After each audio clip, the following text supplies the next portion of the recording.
If you've ever prayed for something and felt like God was taking far too long to answer, you're not alone.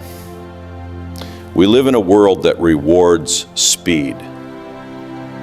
We want quick answers, fast solutions, instant relief. But God operates on a different timetable. And here's the truth: His timing is perfect, even when it feels painfully slow. I think of Lazarus in John 11. Jesus loved him, yet when he heard Lazarus was sick, he waited 2 days before going to him. To everyone watching, that delay looked cruel. They were grieving. They were desperate for him to come right away. But what they couldn't see was that Jesus was setting the stage for a greater miracle, not just healing, but resurrection. Some of you are in that same space right now. You've been asking, Lord, why haven't you moved yet? You've prayed the same prayer for months, maybe years, and it seems heaven is silent. The answer may not be no, it may simply be not yet. And here's the part we forget. Delays with God are never empty.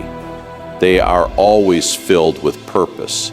Even in the silence, He is still working. Waiting on God can feel like the hardest assignment He gives us. It's in the waiting that doubt tries to creep in. It's in the waiting that fear whispers, maybe God has forgotten you. And if we're honest, it's in the waiting that we start looking around at other people's lives, seeing them receive the very thing we've been praying for, and wondering if God loves them more or if we've done something wrong. But Isaiah 40 verse 31 promises those who wait on the Lord will renew their strength. They will mount up with wings like eagles. They will run and not grow weary. They will walk and not faint. The waiting is not wasted. God uses it to build trust, refine our character, and align us with His will. Sometimes He delays because the blessing isn't ready yet. Sometimes He delays because we're not ready yet. And sometimes He delays because He wants to reveal Himself in a way that will leave no doubt it was Him. Think of Joseph. He was given a dream from God at 17. But before it came to pass, he was betrayed, enslaved, falsely accused, and imprisoned. 13 years passed before he saw that dream fulfilled. And yet every hardship prepared him to be the leader of Egypt and his own family would need. If God had elevated Joseph too soon, he wouldn't have had the maturity to handle the responsibility. The delay was actually protection. Here's the challenge. Trusting God's timing means surrendering our schedule. It means we give up the right to demand when and how He moves. Proverbs 16:9 says, in their hearts humans plan their course, but the Lord establishes their steps. That means He has the final say in how the journey unfolds. You might think you are ready today, but God sees the hidden dangers ahead. He knows the battles you are not yet equipped to face. He knows the doors that look like blessings, but would actually lead you away from Him. When you understand that, the waiting becomes less about frustration and more about faith. The farmer doesn't dig up the seed every day to see if it's growing. He trusts the process because he knows the soil is working even when he can't see it. In the same way, faith means leaving the seed of your prayer in God's hands and letting Him bring it to life in His perfect time.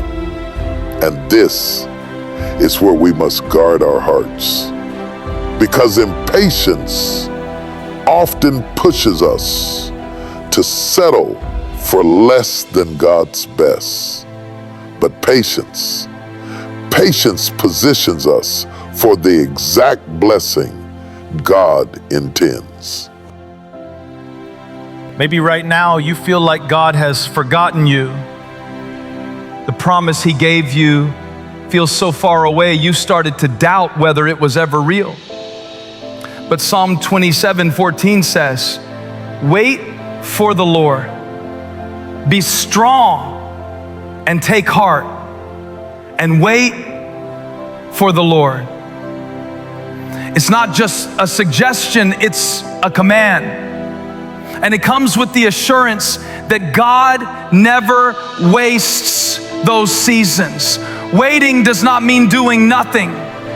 It means staying faithful in the little things while you trust God with the big things. It means praying, worshiping, serving, and loving others even when your own prayers aren't answered yet. Think of Noah. He spent decades building the ark with no sign of rain.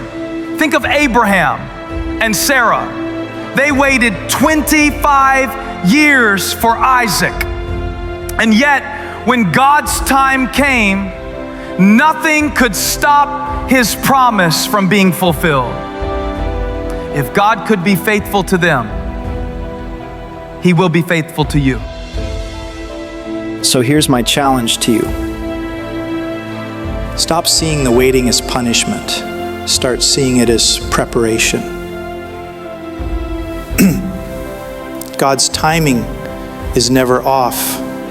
When He moves, it will be the right time, the right place, and the right way. And when the answer comes, you'll look back and realize the delay was part of the miracle. You'll see that what you learned in the waiting made you ready for the blessing. So, trust Him, even here, even now, because His timing is always perfect.